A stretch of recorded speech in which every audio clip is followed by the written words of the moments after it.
It was cold inside Emerald Bay. They said it was for the fish, but from what I could tell, everything but fish was sold or traded at this black market storefront on the docks.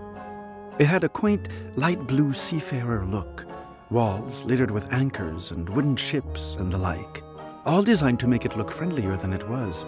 But like I said, it was cold in there. I was starting to feel more alive in the district, like it was where I belonged. Madame had given me a black leather jacket and some old black boots, and they fit me like I wore them every day. They belonged to a very close friend who was a little lost, she said, handing me the clothes and kissing me on both cheeks. When we were leaving the secret library, Madame had told me that I was going to wait outside at Emerald Bay and keep an eye out for anyone hyper-slick and dressed in purple. We don't need les bouillons on our heels just yet, she said. And no matter how many ways I asked for more information, she would tell me the time wasn't right for me to know. But when I saw the pot-bellied man she was going to be dealing with at Emerald Bay, I couldn't just stay outside. The man had a tattoo on his arm, a heart with a paddle through it instead of an arrow. Rosie was scrawled underneath in flowery script. I knew that tattoo.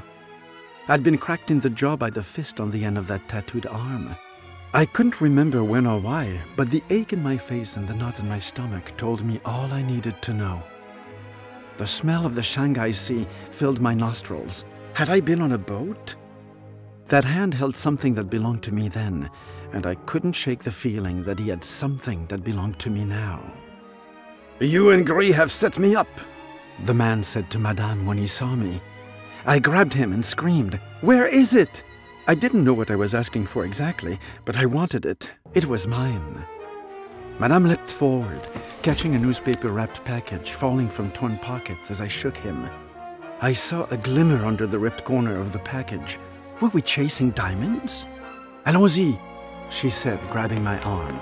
We both ran. The man couldn't catch us himself and had called out for others who could do the job. "If we are separated, go to the mint teacup and find Delphine," Madame told me just before making a hard, fast right. I suspect this is the second time she saved my life. The men who were chasing the both of us were now only chasing her. The last I saw of her that morning was the empty newspaper flying backwards in the air as she jumped off one of the docks. After a lot of wrong turns and a lot of running, I got to the mint teacup. The building was shaped exactly like the name suggested, but though they sold antiques, coffee, and croissant sandwiches, not a single cup of tea had been sold there. I saw a woman sitting at one of the cafe tables. She fixed her cloudy green eyes on me and took a sip from a small green bottle, just like Madame's. Before I could ask if she was Delphine, she said, "Hello, Mapmaker. I'd heard you'd come back."